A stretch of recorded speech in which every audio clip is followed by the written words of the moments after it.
こんにちは、理系サラリーマンです。今回修理するのはこちらです。ダイソンのヘアドライヤーになります。このダイソンのドライヤー結構修理動画とか YouTube に上がってるんですけど、私も1回ぐらいは直してみないとなと思って今回入手しました。で、大体の動かなくなる原因っていうのが、ここの部分の断線らしいんですね。今回のこのドライヤーも動かないっていうので、購入しました。そしたら実際にまず動作確認の方を行っていきたいと思います。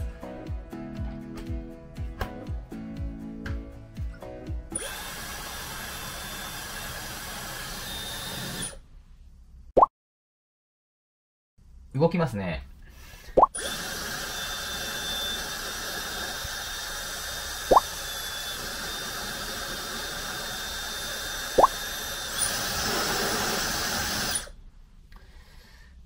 はい、なんか動いちゃいました。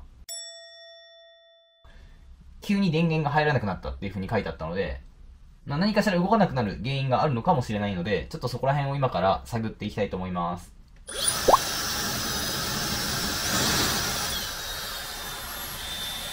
この付け根の部分とかね。お、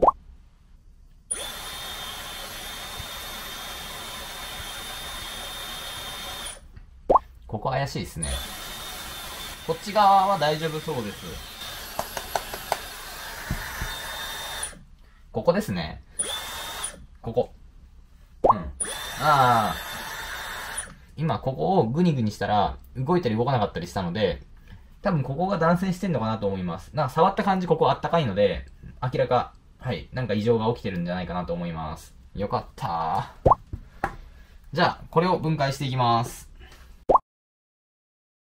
ここがネジが3つですね、止まってます。結構長いネジですね。いや、これ10番合ってないかもしれないです。すいません、トルクスの8番でした。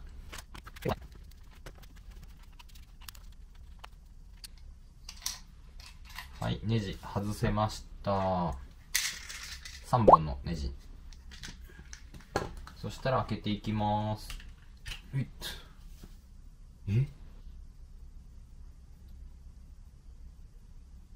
なんかでっかいキャパシタ入ってますね。4.7 マイクロファラッドのキャパシタが入ってます。もしかしたら、あれですかね、力率の改善とか、そういった目的で入っているのかもしれないですね。ちょっと詳しい方、教えてください。とりあえず基板が入ってるので、基板のネジを外していきます。ちょっと放電はされてると思うんですけど、ちょっと気をつけて分解していきましょう。トルクスの7番。で、基板を外すと、これ結構面白い作りになってますね。こんな感じで、コンセントからダイソンのドライヤーと並列にこのキャパシターが入っているみたいです。なので、力率の改善とかそういう目的なのかもしれないですね。モーター負荷なので。なんか面白い作りしてますね。とりあえず、ケーブルも外していきたいので、ここのネジも外します。こんな留め具が外れました。そしたら、なんか、このゴムでできたシールがありますね。こことここですね。こことここのハンダ付けを外すと、このケーブルが抜けるみたいなので、一回抜いてみたいと思います。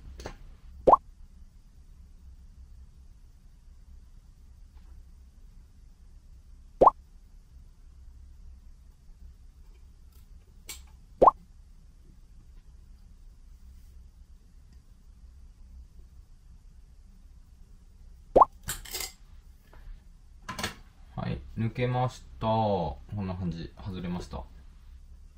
そしたら、ここが断線してるっぽいので、ケーブルをちょっと切って、これってくっついてんのかな。こういうのってたまに一体成形で、ケーブルをこう差し込んだ状態で、この樹脂の部分をモールドしたりするので、結構動かせなかったりするんですけど、なんか隙間が見えるので、動きそうですね。ちょっと動かしてみます。いけましたね。いけたいけた。ちょっとケーブルの長さ変わっちゃって、あれかもしんないんですけど、一回切ってみますか。ちょっと長めにやっちゃいます。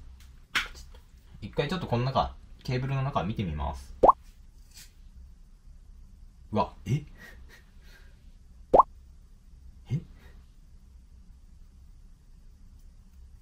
なんかもうこの中に入ってる、糸っていうんですかね、この補強用の焦げてますね。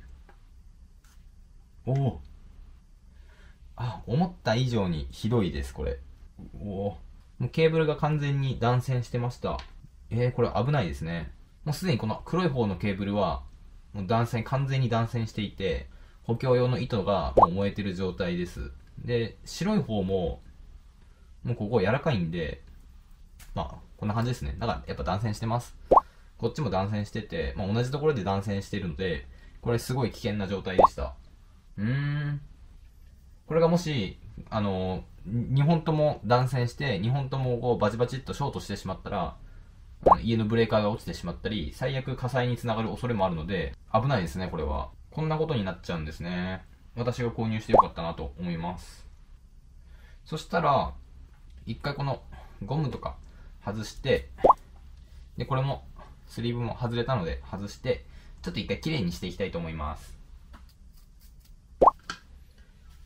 はい、きれいになりました。ただケーブルとかもちょっときれいにしていきたいと思います。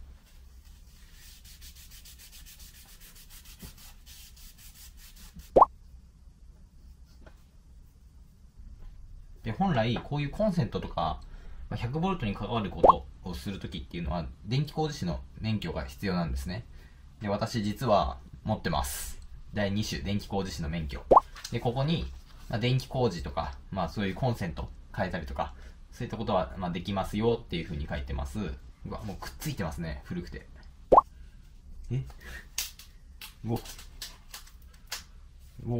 なんかいろいろ個人情報めちゃくちゃ、なんかあんまりお見せできないんですけど、こんな免状を持っているので、私は、このコンセントとかの交換が一応できるっていう風になってます。結構このケーブルが粘っこくてスッと切れないですね。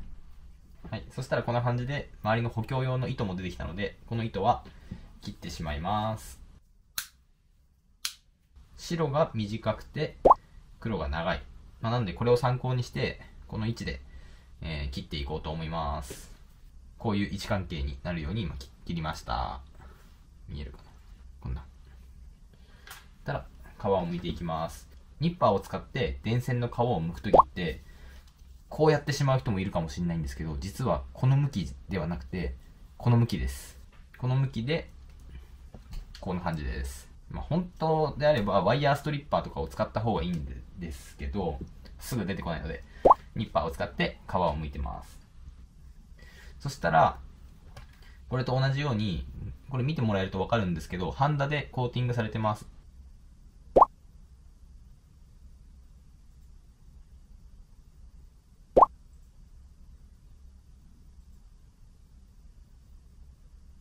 はい、あんま綺麗じゃないんですけど、こんな感じでできました。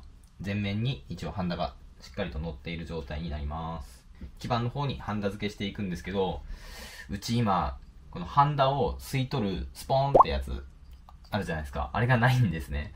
なので、無理やり差し込みながらハンダをつけていきたいと思います。これ忘れてた。危な。このパッキン、さっき外したやつをもう一回つけときます。そしたらハンダ付けしていきます。もうやり方的に良くないのはわかるんですけど、差し込みます。基板の厚み分は差し込めるので、その後、こっちのハンダをこう熱してあげると溶けていきますよね。で、ケーブルが入るっていう流れです。こんな感じできましたね。反対側も同様にやっていきます。で、この時に自分の方に向かって押し込んでしまうとハンダが飛び散ってくる可能性があるので、必ず違うどっか方向を向かせた状態で、自分以外の方向、壁とか、地面とかそっちを向かせた状態で温めていきます。無理やり押し込むとこの基板のパターンが剥がれてしまったりするので、優しく押し込んであげます。はい、できました。で、ちょっと頭が飛び出しちゃってるので、そこはカットします。で、このカットするときも自分の方に向けると飛んできちゃうので、必ず壁とかですね、机に向けてこうやってカットしていきます。はい、できました。そしたら基板を止めているネジ止めていきます。ここのケーブル押さえの部分ですね、半透明のパーツとネジ、がついてるパーツを止めます。で、この時にケーブルがピーンと張らないようにちょっと余裕を持たせた状態で締めていきます。左右均等に締めていきます。で、この時にこのゴムがやっぱり結構出てきちゃうんで、しっかりと中に入れてあげて、こんな感じで3つを、順番に締めていきます。そしたら均一にネジが入るので、そんなに力もいらないはずです。はい、できました。これで大丈夫なはずです。ちょっとテストしてみましょうか。はい、では電源がオフになっているのを確認していきます。まずはバチンとか何も言わなかったです。じゃあ電源オンにします。動きますね。動かしながらグニグニここら辺とかいろいろ触っていきたいと思います。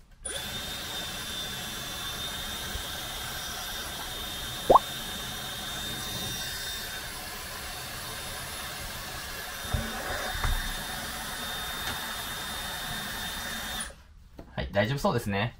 これでもう修理は終わりなんですけど、ちょっとこの本体の部分が加水分解っていうんですかね。ウレタン塗装されているところがちょっとベタつく感じがするんですね。なので、アルコールを使ってきれいにしていったり、あと、この中のフィルターの掃除とかっていうのをしていきたいと思います。必ず忘れずにコンセントを抜きます。ここの部分をばらしていきます。これ簡単みたいで、ひねって抜くだけ。そしたらもう、フィルターがあります。で、本当であれば、このフィルターを軽く拭き取りだけでいいんですけど、今回せっかくなので、ここのネジ、見えますかね？2本あるので、これを外して、フィルターを丸洗いしておこうと思います。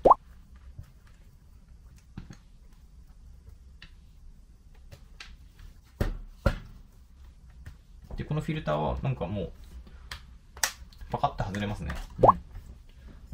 中もそんな汚くないですね。フィルターも。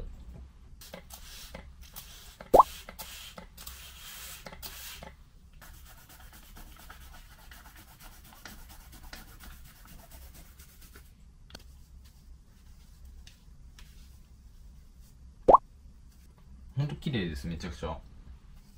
多分これも前に分解したダイソンの掃除機と一緒で、多分あんまり使ってなかったんじゃないんですかね。この加水分解っていうのが、日本とかアジアの国でよく起きるんですね。で、その理由が、こういうウレタン塗装が水分を吸ってしまって、変化してしまう。変化してしまったら、そのベタベタしてしまったりとか、そういうのが起きてしまうっていう感じなんですね。ここの部分とかですね、ケーブルの部分を、綺麗にしていきたいと思います。わかりますかね？このベタベタのせいで、ホコリが結構ついちゃったりするんですよね。ちょっと強めに拭いてます。できる限り新しい面を使ってこう拭いていきます。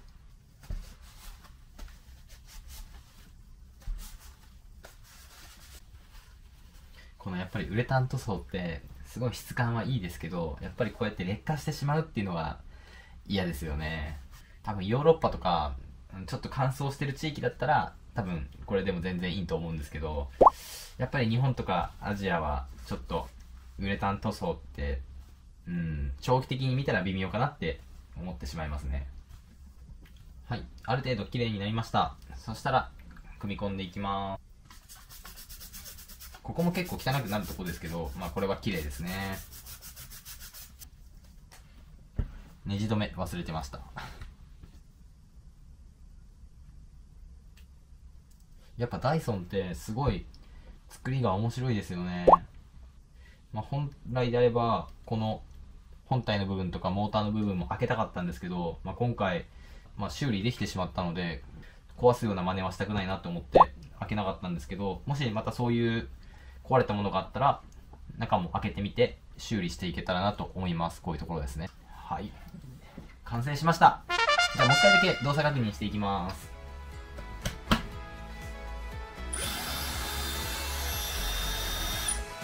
完璧ですね。ちゃんと風量も